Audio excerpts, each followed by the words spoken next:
नमो नमः। प्रवाचिका अहंदया जोशी अत्र समेषां स्वागतम्। एषा कथा श्रीमान योगी पुस्तकात् उद्धृता अस्ति। चतुर्थ भागस्य प्रथमा कथा एषा। अस्तु तर्हि आरंभं कुर्मः। शहाजीराजे गेले आणि गड मोकळा भासू लागला. 15 दिवस वडील आले, पण त्यांच्या आगमनाने बोलांनी राजांना केवढा तरी हुरूप प्राप्त झाला. बोलून दाखवले नाही तरी कुठेतरी आपल्याला पितृच्छायेचे सुख नाही ही जाणीव राजांना बेचैन करीत असे. ते शल्य आता दूर झाले होते. शास्ता खान पुण्याला तळ देऊन बसला होता. दख्खनला येऊन त्याला जवळजवळ वर्ष होत आले होते. शहाजी राजांचा पुणे भागाचा मुलूख त्याने व्यापला होता, पण सगळे गड राजांच्या ताब्यात होते. चाकण सोडला तर एकही गड तो जिंकू शकला नव्हता. नाही म्हणायला परिंडा किल्ला त्याने वाटाघाटीने मिळवला होता. एवढी फौज घेऊन शास्ताखान आला होता, पण त्या मानाने यश काहीच नव्हते. पावसाळा पुरा संपला होता. खानाने हालचाल करायची ठरवली. त्याची दृष्टी कल्याण भिवंडीकडे वळली. राजांनी काबीज केलेली बंदरे घेण्याचा त्याने बेत केला. कल्याणला शिवाजी गलबते बांधतो आहे हे त्याला आधीच कळले होते. शिवाजीचा मुलूख त्याच्या ताब्यात आला होता. आता कोकणचा मुलूख घेऊन शिवाजींचा आश्रय साफ तोडण्याची खानाची इच्छा होती. परिंडा घेण्यात यशस्वी झालेला आपला विश्वासू सरदार कहार तलब खान खानाने बोलावून घेतला आणि त्याला ही महत्त्वाची मोहीम दिली. अनेक सरदार मदतीला दिले. त्यात चव्हाण, गाडे, कोकाटे, जाधव हे मराठी सरदारही होते. शूर, रायबागन महिला ही आपल्या सैन्यानिशी मदतीला होती. कहार तलब खानाने आपल्या फौजेची जुळणी करायला सुरुवात केली. दसरा आला. राजे गडावर सीमोल्लंघन करून वाड्याच्या दाराशी आले. दाराशी 7ही राण्या ओवाळायला आल्या. ओवाळणे पार पडले. राजे आत आले. जिजाबाईंच्या पाया पडले. जिजाबाईंना राजे म्हणाले, मासाहेब, हे सीमोल्लंघन खरं नाही. हा शिळा दसरा, दिवाळी अशीच जाणार असं दिसतं. जे मिळवलं ते राखणं हा सुद्धा पराक्रमच असतो राजे. त्याच चिंतेत आम्ही आहो. दसरा जसा गेला तसाच दिवाळीचा सणही पार पडला. दिवाळीनंतर राजे रायगडला जाऊन आले. गडाचे काम पाहून त्यांना समाधान वाटले. राजे रायगडाहून आल्यानंतर एक दिवस संध्याकाळी जिजाबाईंच्यासह गडावर फेरफटक्याला गेले होते. बरोबर राणी परिवारही होता. गडावरून फिरत राजे वाड्यात आले. खास बातमी घेऊन नजरबाज आला होता. राजे एकांतात त्याच्याबरोबर बोलत बसले होते. ते बाहेर आले तेव्हा त्यांचा चेहरा चिंताक्रांत दिसत होता. राजांनी तातडीने आपले सरदार गोळा केले. जिजाबाईंनी राजांना विचारले. राजे म्हणाले, मासाहेब, विश्रांतीचे दिवस संपले. शास्ता खानाचा प्रबळ सरदार कहार तलब खान फौज गोळा करून आमच्यावर चालून येत आहे. राजगडावर? छे, चाकणच्या किल्ल्यापासून आमचे गड काय असतात हे त्याला कळले आहे. तोही राजकारणातला मुरब्बी आहे. बसल्या बैठकीचं राजकारण शास्ता खान फार चांगलं करतो. त्याची नजर आता कोकणातल्या आमच्या मुलुखाकडे वळली आहे. जिजाबाईंनी निश्वास सोडला.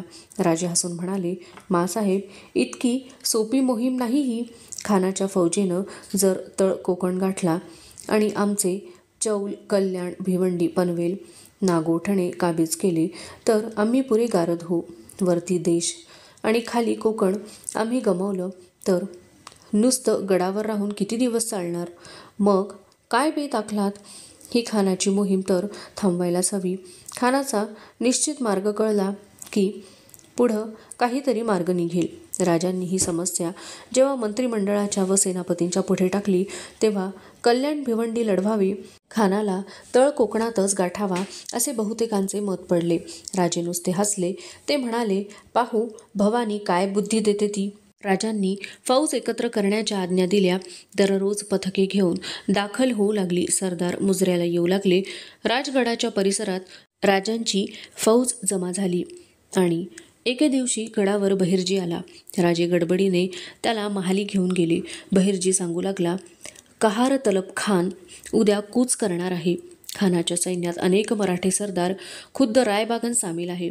निवडक फौज नेण्याची आज्ञा शास्ता खानानं दिल्यामुळं भक्कम फौज बांधूनच कहार तलब खान बाहेर पडतो आहे. राजे उठले.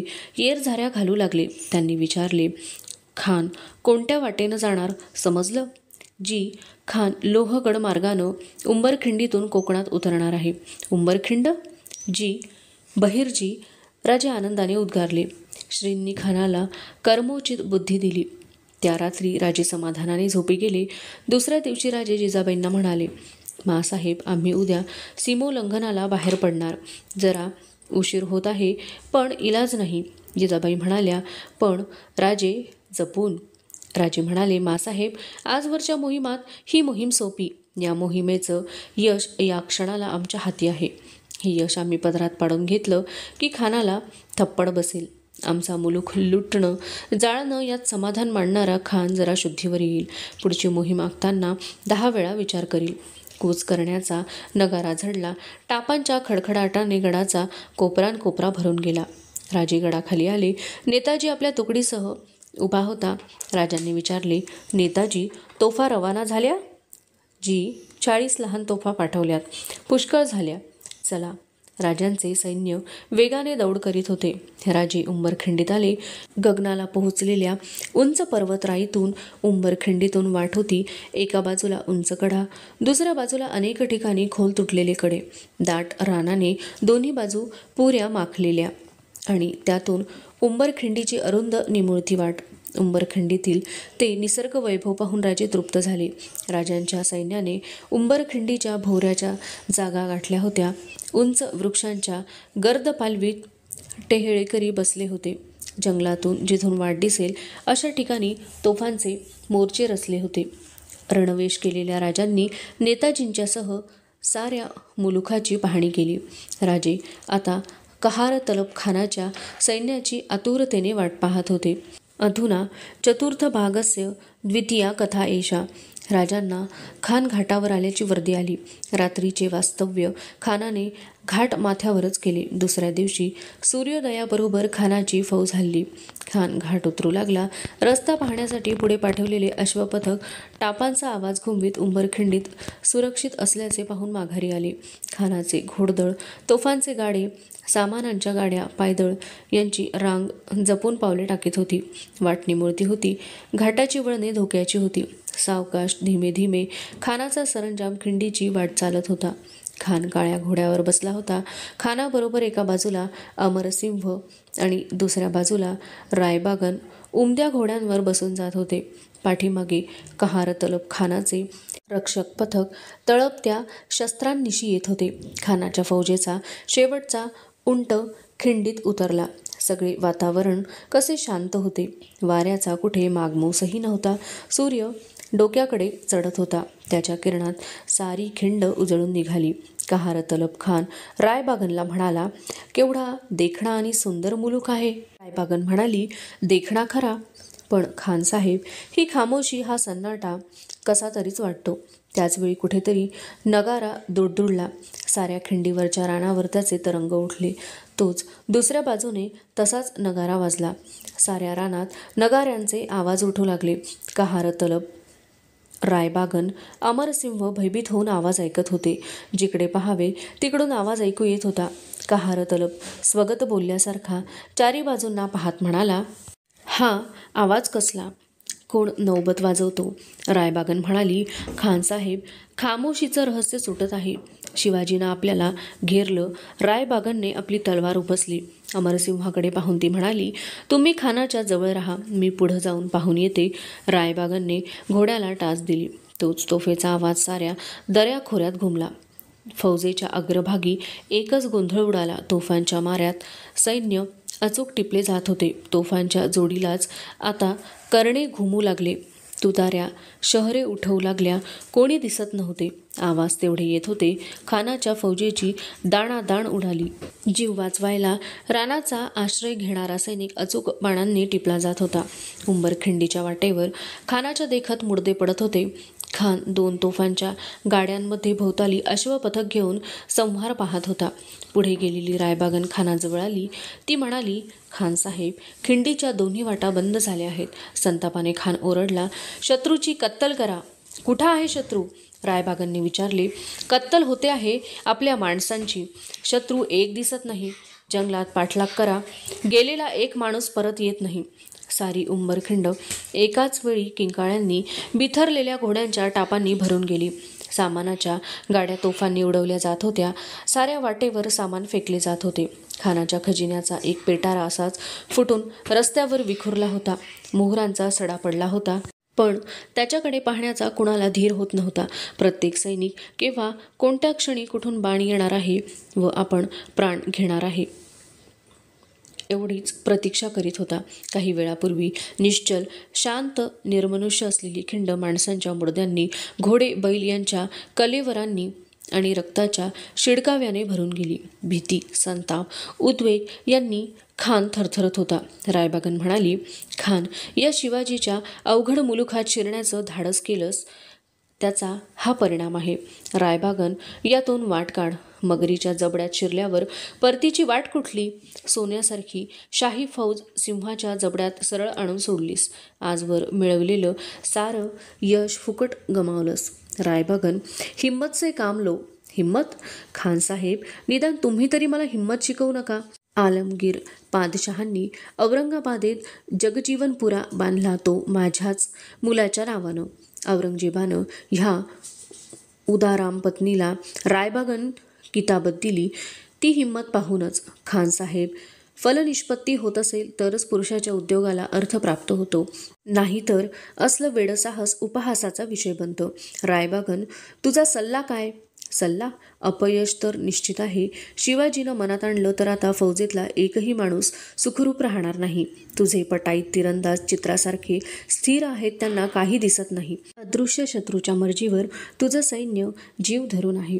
कहार तलब खान ते ऐकत होता. क्षणाक्षणाला किंकाळ्या वाढत होत्या. खानाच्या पायातले त्राण नाहीसे झाले. तो ओरडला, कुछ भी करो, पहिले हमें बचाओ. ये शिवाजी नहीं, शैतान है. रायबागन हसली. ती म्हणाली, खानसाहेब, ताबडतोब तुमचा वकील सुलहासाठी पाठवा. शिवाजी मान्य करील? खानाने विचारले. जो शत्रू पुरा सापडला आहे त्याच्यावर दया दाखवणे हा मुसलमानी रिवाज नव्हता. उलट द्वेष निवारणार्थ फौजेच्या करमणुकीसाठी कत्तलींना इजाजत दिली जात होती. खानाच्या फौजेची तीच अवस्था होती. रायबागन म्हणाली, शिवाजी थोर राजा आहे, दिलदार आहे. शरणागत शत्रूवर तो केव्हाही चाल करीत नाही, असा त्याचा लौकिक आहे. मग वकील पाठव. तह करायला मी तयार आहे. रायबागनने सत्वर वकील निवडला. पांढरे कपडे घातलेले निशस्त्र लोक सोबतीस घेऊन खानाचा वकील निघाला. रानात प्रवेश करताना तह तह असे ओरडत ते रान तुडवीत होते. थोडे अंतर जाताच शिवाजीच्या लोकांनी त्यांना गराडा घातला. त्या गराड्यातून खानाचे लोक शिवाजीकडे निघाले. खिंडीच्या वाटेवर लढाई चालूच होती. 2 प्रहर टळत आली होती. डोंगराच्या एका माथ्यावर किंचित विरळ असणाऱ्या जागेवर खानाचा वकील पोहोचला. राजे घोड्यावर स्वार झाले होते. आपल्या रक्षक दळात संपूर्ण रणवेश करून अश्वारूढ झालेले शिवाजीराजे नजरेत भरत होते. खानाचे वकील आल्याची वर्दी राजांच्याकडे गेली. राजांनी वकिलास सामोरा येऊ दिला. जमिनीपर्यंत लावून वकिलाने 3 वेळा कुर्निसात केला. आपले हात हिरव्या रुमालाने बांधून तो म्हणाला, खाने आजम कहार तलब खानांच्या व रायबागन साहेबांच्या आज्ञेवरून त्यांचा वकील म्हणून मी राजांच्या पायांशी आलो आहे. पराक्रमी कहार तलब खान आणि रायबागन यांचा निरोप आम्हाला सांगा. खान साहेबांना आपल्या चुकीचा पश्चाताप होत आहे. आपलं स्नेहाचं नातं असता शास्ता खानाच्या आज्ञेवरून अकारण आपल्या मुलुखात त्यांना यावं लागलं, याचं तीव्र दुःख त्यांना वाटतं. आपला स्नेह? महाराज, कहार तलब खान फर्जंद शहाजीराजांचे जुने दोस्त. ते नातं ध्यानी घ्यावं आणि खानांना जीवदान द्यावं एवढीच प्रार्थना आहे. राजे हसले. ते म्हणाले, किती लवकर नाती आठवतात तुम्हाला. तुम्ही जाऊन खानसाहेबांना आणि रायबागांना आमचा नमस्कार सांगा. त्यांना सांगा, शरणागत शत्रूला आम्ही धक्का लावित नाही. खानसाहेबांच्यामुळं अकारण आम्हाला आणि आमच्या फौजेला त्रास पडला. खानसाहेबांनी त्यासाठी भरपूर खंडणी द्यावी. आम्ही त्यांना फौजेसह माघारी जायला वाट देऊ. जोवर हे मान्य होणार नाही तोवर लढाई जारी राहील. आम्ही इथंच थांबतो आहो. उत्तराची वाट पाहतो आहो. वकिलाने परत लावून मुजरा केला. मुजरा करीत मागे हटत तो काही कदम गेला आणि फिरला. खानाने शिवाजीच्या अटी ताबडतोब मान्य केल्या. मोहीम खर्चासाठी घेतलेल्या खजिन्याच्या पेट्या उतरून ते ओझे माणसांच्यावर लादले गेले. वकील परत राजांच्याकडे चालू लागला. खानाच्या वकिलाबरोबर एक तरुण चालला होता. तरुण देखणा होता. मस्तकावर डौलदार पिवळे पागोटे होते. त्यावर रत्नजडीत चांद बसविला होता. अंगात भरजरी अंगरखा होता. पायात चोळणा आणि जरी चढाव होते. कमरेला रत्नजडीत मोठीची तलवार लावली होती. वकिलाबरोबर तो तरुण चालला होता. माथ्यावर येताच त्या तरुणाला शिवाजीराजांचे दर्शन घडले. भोवती हत्यारबंद रक्षकांच्या मध्ये शिवाजीराजे पांढऱ्या शुभ्र घोड्यावर स्वार झाले होते. मस्तकी सूर्यकिरणात झळाळणारे शिरस्त्राण होते. भरदार अंगलटीवर जाळीदार चिलखत शोभत होते. पाठीचे बाणांचे 2 भाते पंखांप्रमाणे दिसत होते. उजव्या खांद्यावर धनुष्य अडकविले होते. आपल्या अत्यंत तेजस्वी हिऱ्यांप्रमाणे चमकणाऱ्या चपळ नजरेने ते आसमंत हेरीत होते. कपाळीच्या शिवगंधाने यांच्या रूपाच्या रौद्रतेत शांतपणाची छटा मिसळली होती. खानाच्या वकिलाने मुजरा केला. मागच्या सेवकांना इशारत केली. सेवकांनी संदुका खाली ठेवल्या. वकिलाने संदुका उघडल्या. एक रौप्य नाण्यांनी भरली होती, दुसरीत सुवर्ण नाणी होती आणि तिसऱ्या लहान संदुकीत जड जवाहीर दिसत होते. राजांनी हात वर केला आणि नेताजीकडे पाहिले. नेताजीने इशारत करताच एका स्वाराने कर्णा वाजविला. अनेक कर्ण्यांनी त्याला साथ दिली. खिंडीतला कोलाहल थांबता थांबता पूर्णपणे थांबला. साऱ्या खिंडीत पूर्ववत शांतता पसरली. राजे म्हणाले, आमच्या मुलुखातून सत्वर माघारी जायला खानसाहेबांना सांगा. पुन्हा अशी आगळी करण्याचं धाडस करू नका म्हणून बजावा. आमच्या राज्यात नागमण्यासारखा हा भाग शोभतो. तो मणी हिरावून घेण्याचं सामर्थ्य कोणाच्याही अंगात नाही. आमच्या कठीण प्रदेशात नुसता कल्पनेचा सुद्धा घोडा नाचविणं कठीण. मग प्रदेश काबीज करण्याची बात कशाला? तो अट्टहास करण्याचं धाडस कुणी करू नये हे तुम्हाला समजलं असेल. वकिलामागे उभा असलेला तरुण एकटक नजरेने राजांच्याकडे पाहत होता. तलवारीवर हात ठेवून तो पुढे सरसावला. नेताजीने तलवारीवर हात ठेवला. राजांनी नेताजीला खुणावले. राजे जवळ येणाऱ्या तरुणाकडे पाहत होते. तो तरुण जवळ आला. त्याने मुजरा केला. राजे तरुणाकडे शांत नजरेने पाहत होते. तरुणाने आपल्या शेल्यात खवलेली कमरेची तलवार म्यानासह काढून राजांच्या समोर धरली. राजे म्हणाले, हे काय? आपला दिलदार स्वभाव पाहून धन्यता वाटली. नाचीची भेट म्हणून ह्या फिरंगीचा स्वीकार व्हावा. राजांच्या चेहऱ्यावर स्मित झळकले. तलवार धरलेले हात ते पाहत होते. त्या तरुणाच्या नजरेला नजर देत राजे म्हणाले, तुझ्यासारख्या थोर सेनापतीची तलवार घेणं आम्ही उचित समजत नाही. या क्षणी सत्कार करायला आमच्याजवळ वस्त्र नाहीतर तोही आम्ही केला असता. तुमच्या धाडसाचं कौतुक करतो. औरंगजेबानं रायबागन किताब सार्थपणे तुम्हाला दिला आहे. रायबागनचे हात थरथरले. ती म्हणाली, महाराज, आपण कसं ओळखलं? ते कठीण नव्हतं. राजे म्हणाले, गोंदलेलं कपाळ आणि आपले हात पाहून आपण कोण हे सांगणं कठीण नव्हतं. किंबहुना तुम्ही जेव्हा आलात तेव्हाच आम्ही ओळखलं होतं. हे धाडस तुमच्याखेरीज दुसरं कोण करणार? रायबागनला शब्द सुचत नव्हते. राजे म्हणाले, तुम्ही जा, खानाला दिलासा द्या. तुमच्यासारख्या वीर स्त्रीचं दर्शन घडलं आणि पवित्र झालो. तुमचा पराक्रम, तुमच्या धैर्याच्या गोष्टी ऐकल्या की आम्हाला भवानी आठवते. जेव्हा संधी मिळेल तेव्हा आम्ही आपला यथोचित सत्कार करू. आज ते जमत नसल्यानं आम्ही शर्मिंदे आहोत. वकिलासह रायबागन गेली. जे रूप, जो स्वभाव पाहिला त्याने ती चकित झाली होती, भारली गेली होती. खानाने आपली उरलीसुरली फौज गोळा केली आणि तो माघारी वळला. दुसऱ्या दिवशी खिंड मोकळी झाली. राजे खिंडीतून जात असता खानाचे पकडलेले सैनिक जनावरे दिसत होती. कामी आलेल्या आपल्या सैनिकांबरोबरच राजांनी खानाच्याही सैनिकांना मूठ माती द्यायला आज्ञा केली. राजे पुढचा विचार करीत होते. उंबरखिंडीची हकीकत कळल्यावर शास्ता खान अधिक संतापेल हे राजांना माहीत होते. शास्ता खानाने संतापून परत कोकणची मोहीम काढली. तर ऐनवेळी धावाधाव होऊ नये म्हणून त्यांनी नेताजी पालकरांना आपल्या फौजेसह बोरघाटात जागरूकीने राहायला सांगितले आणि राजे राजगडाकडे वळले. अधुना चतुर्थ भागस्य तृतीया कथा एषा. कहार तलब खानाचा पराभव करून राजे टाकोटाक राजगडावर आले. गडावर येताच त्यांनी आपली उरलेली फौज गोळा करायला सुरुवात केली. प्रत्येक दिवस त्यांना मोलाचा वाटत होता. नजरबाजांना आज्ञा देऊन पुढे पाठवले होते. राजांनी आपल्या सैन्याचे 2 भाग केले. एक भाग राजांच्याकडे होता. राजांची ही गडबड पाहून जिजाबाईंनी विचारले, राजे, एक मोहीम पुरी केली, आता थोडी विश्रांती तरी? मासाहेब, विश्रांतीला आता अवसर नाही. शास्ता खानाची सुस्त आमच्या उंबरखिंडीच्या युद्धानं साफ उडाली असेल. नेताजी कोकणात आहेतच. रायगड महाडपर्यंत ते खानाची हालचाल होऊ देणार नाहीत. आता शास्ता खानाला उसंत सवड देता उपयोगी नाही. आमचा दरारा खानाला समजायला हवा. मग खानावर चालून जाणार? छे, खानावर आत्ताच चालून जायचं काय कारण? वेळ आली तर तेही करू.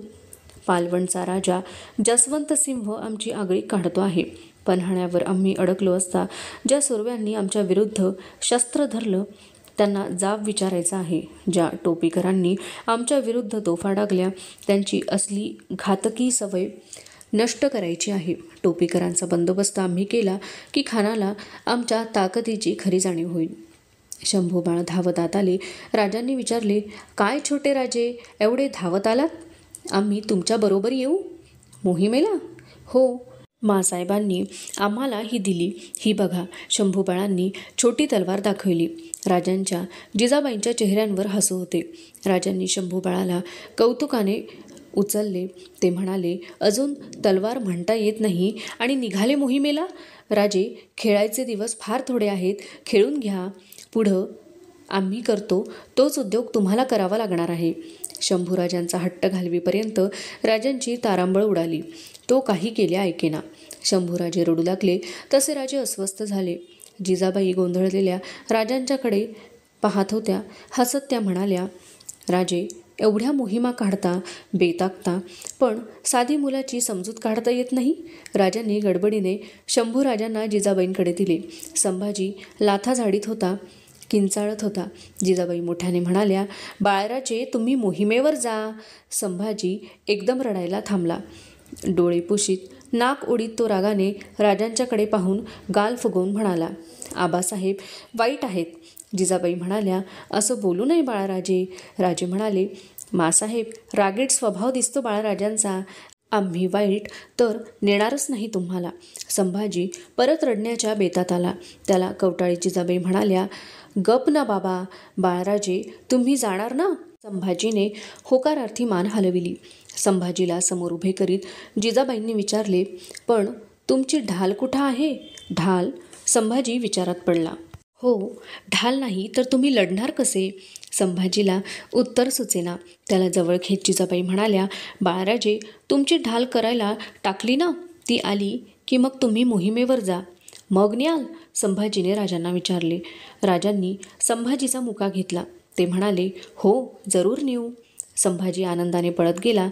जिजाबाई म्हणाल्या, संतापतो नाही असं नाही, पण समजावून सांगितलं तर सारं ऐकतो. असं भोळं प्रेमळपोर मिळायचं नाही. अगदी आईच्याच वळणावर गेले. सईबाईंची आठवण येताच राजांचं अंग जागच्या जागी ताठरलं. चुपचाप ते महालाबाहेर गेले.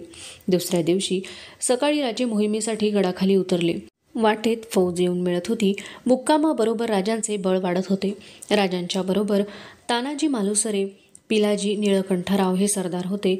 राजांनी आपली फौज दक्षिण कोकणाकडे वळवली. उंबरखिंडीतील विजय सर्वत्र पसरला होता.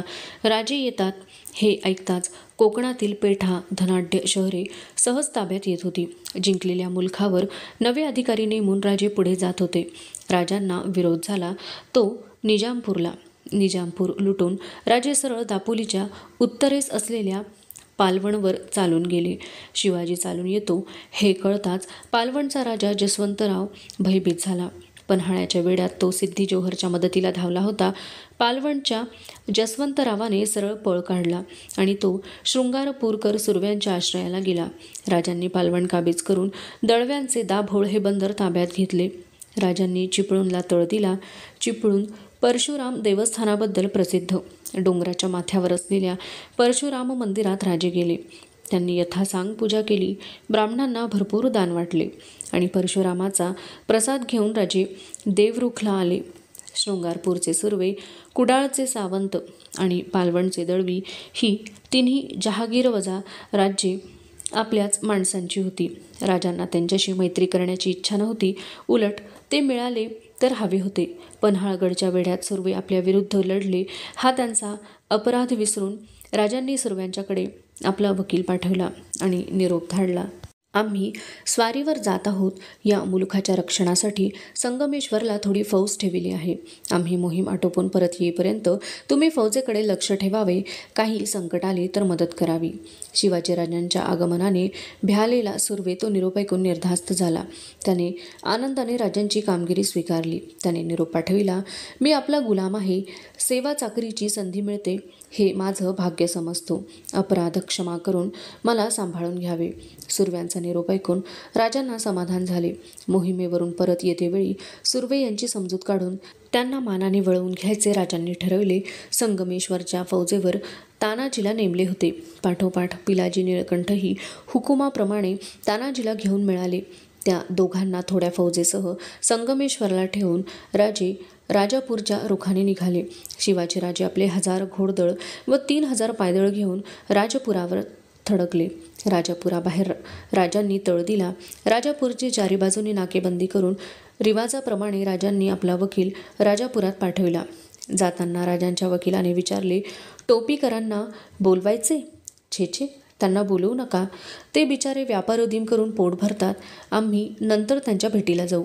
राजांच्या नियंत्रणानुसार राजापूरचे सधन व्यापारी सावकार राजांना भेटायला आले. राजांनी खंडणीची मागणी केली, पण काहींनी टाळाटाळ चालविली. राजांनी सर्वांना जाऊ दिले. जे शब्दाला जागणारे होते अशा व्यापाऱ्यांनी राजांना खंडणी भरली. ते गेले आणि राजांना वर्दी आली, टोपीकर येत आहेत आमच्या भेटीला. आम्ही न बोलावता? राजे निश्चल नजरेने शामियानाच्या दरवाजाकडे पाहत होते. 4-5 साहेब ऐटीने आत आले. त्यांनी राजांना अदबीने आपल्या पसरट टोप्या काढून अभिवादन केले. राजे पाहत होते. रेव्हिंग्टन बरोबर आलेले Randolph Taylor, Richard Taylor, Gifford Ferrand, Richard Napier, Samuel Barnard हे इंग्रज राजांना निरखीत उभे होते. त्या इंग्रजांच्या चेहऱ्यांवर स्मित होते. केसांची झुलपे मस्तकावर खेळत होती. उंचापुऱ्या इंग्रजांनी मांड्यांपर्यंत आलेले पांढरे शुभ्र डगले घातले होते. त्यांच्या खांद्यांवर तांबड्या फितव्या लावल्या होत्या. पायात अरुंद विजारी आणि पायमोजे होते. टोपीवाल्यांनी आणलेल्या दुभाष्याकडे पाहिले. दुभाष्या मुजरा करून म्हणाला, राजे, आपण बंदराबाहेर आला आहात हे समजताच आपल्या भेटीसाठी हे इंग्रज व्यापारी आले आहेत. एक टोपीवाल्याची ओळख दुभाषा करून देत होता. हे गिफर्ड, हे हेनरी, हे रेव्हिंग्टन. राजांनी मानेने त्यांच्या अभिवादनाचा परत स्वीकार केला. राजे हसून म्हणाले, आम्ही न बोलवता आपणहून साहेब मजकूर आले. आम्हाला आनंद वाटला. रेव्हिंग्टन म्हणाले, आपली मैत्री आम्हाला व कंपनीला मुलाची वाटते. दुभाषा भाषांतर करीत होता. राजे म्हणाले, असं तसा आपला आमचा परिचय आहेच. साहेब बिथरले. राजे हसून म्हणाले, मिरजेचा तह झाला. आपला जप्त केलेला माल आणि पकडलेले लोक आम्ही बाईचच सोडले. कैद केलेले गिफर्ड हेच ना? रेव्हिंग्टन हसला. तो म्हणाला, हे उपकार आम्ही कसे विसरू? राजे संतापले. काय कोडगी जात आहे ही, बेशरम. एवढी जाणीव होती तर मिरजेच्या तहाची शाई कागदावर वाळायच्या आत तोफा घेऊन पन्हाळ्यावर का गेलात? एवढी शब्दाची चाड होती तर रणांगणावर तुमचं निशाण फडकविताना लाज वाटली नाही? विजेचा लोळ उतारावा तसा भास झाला. रेव्हिंग्टन रुमालाने तोंड पुशीत म्हणाला, गैरसमज होतोय राजे. चूप, आम्ही सांगतो तुम्ही पन्हाळ्याला का आलात ते. सिद्दी जोहरचा बळकट वेढा तुम्हाला माहीत होता. शास्ता खान आमच्या मुलखात उतरला आहे हे तुम्हाला माहीत होतं. शिवाजी संपला असं तुम्हाला वाटलं आणि तुम्ही तोफा घेऊन उरलेलं कार्य करायला धावलात. राजांची संतप्त नजर हेनरी रेव्हिंग्टनकडे वळली. रेव्हिंग्टन, तुम्हाला फार दूरचं दिसतं, होय ना? तुमच्याजवळ दूर अंतराची वस्तू अगदी जवळ दिसणारं साधन आहे म्हणे. तेच घेऊन पन्हाळ्याला आला होता ना? मध्येच दुभाषाकडे वळून राजे म्हणाले, दुभाषे, आमचा प्रत्येक शब्द टोपीवाल्यांना जसाच्या तसा सांगा. पूर्ववत रेव्हिंग्टनवर नजर वळवीत राजे म्हणाले, हं साहेब, तुम्हाला फार दूरचं दिसतं यावर आमचा विश्वास नाही. तसं असतं तर असे वागला नसता. ही पाळी तुमच्यावर आली नसती. राजे क्षणभर खिन्न झाले. दुसऱ्याच क्षणी तिरस्काराने म्हणाले, हाच तुमचा व्यापारोद्यम आहे? यासाठी तुमचा मुलूक सोडून आलात? कसला व्यापार करता? मालाचा की देशाचा? तुमचा हा व्यापार असेल तर तो आम्हाला परवडायचा नाही. तो आम्हाला एक दिवस पश्चाताप करायला लावील. रेव्हिंग्टनकडे पाहत राजे उठले.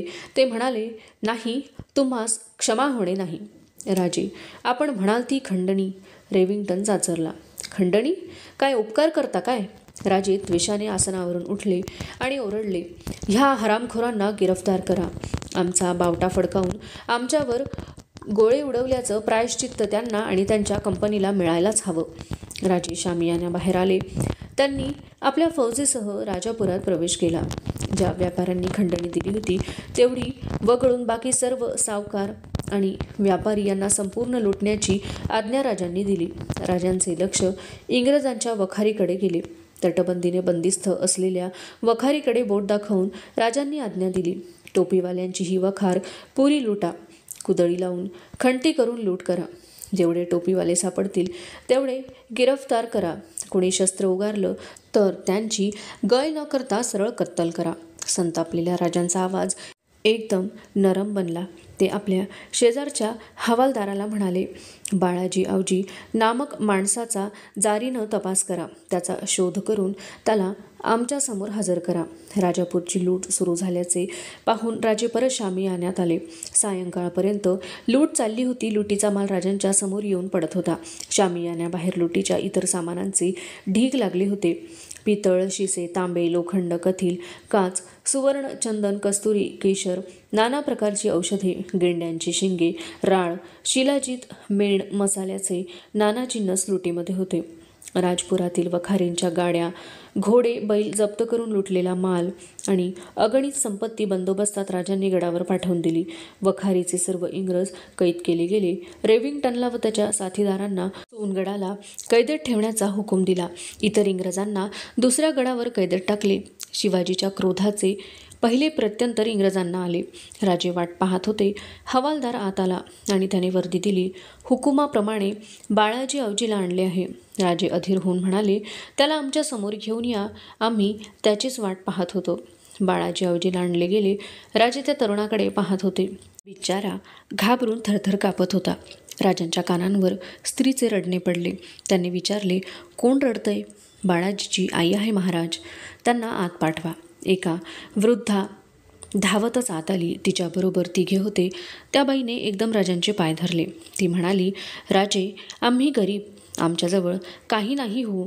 राजांनी त्या वृद्धेला उठवले. ते म्हणाले, आई, काळजी करू नका. आम्ही तुमच्या बाळाजीला कामासाठी बोलवलं आहे. गुन्हा केला म्हणून नव्हे. त्या बाईला धीर आला.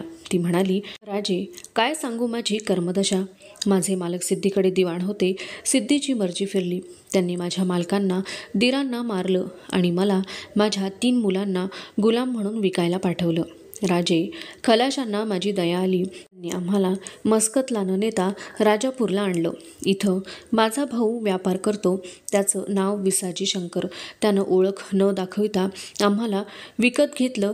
त्याच्याच आश्रयानं आम्ही पोरं जगवितो. ती पाळी आता येणार नाही. राजांनी आश्वासन दिले व मागे उभ्या असलेल्या प्रौढ गृहस्थाकडे वळून राजांनी विचारले, तुम्ही यांचे भाऊ विसाजी शंकर ना? जी, व्यापार करता? होय महाराज. राजे खेळकरपणे म्हणाले, मग तुमची ही लूट झाली असेल? नाही. नाही महाराज. का नाही झाली? मी आधीच खंडणी भरली महाराज. असं? राजे चिटणीसांना म्हणाले, चिटणीस, यांची खंडणी परत करा. ही आपली माणसं आहेत. यांना कौल देऊन कसली तकलीफ होत नाही हे पहा. बाळाजींकडे वळून राजे म्हणाले, बाळाजी, इथले जुलूम अत्याचार यांचं जे पत्र तुम्हीच आमच्याकडे रवाना केलं त्याची खात्री तुमच्या मातोश्रीच्या कथा ऐकून झाली. ते पत्र तुम्हीच लिहिलंत ना? जी, तुमचं हस्ताक्षर आम्हाला आवडलं. आम्ही नुसत्या धनासाठीच मोहिमा करतो असं नाही. आमच्या राज्याकरता तुमच्यासारख्या गुणी माणसांचीही जरूर भासते. तुम्ही आमच्या पत्री यावं अशी आमची इच्छा आहे. माझं भाग्य समजेन महाराज. बाळाजींनी पाय शिवले. राजे म्हणाले, उठा. तुम्ही, तुमचे बंधू आणि तुमच्या आई सर्व मिळून राजगडावर चला. चिटणीस यांना खर्चाची रक्कम द्या. राजगडावर तुमचं काम सांगू. राजांना बाळाजीची दप्तरी आल्याचे समाधान वाटत होते. अवशिष्टा कथा अग्रिमे भागे पठिष्यते. अस्तु तर्हि पुनर्मिलामः. तावन् मंगलं भूयात्, शुभं भूयात्. नमो नमः. धन्यवादः.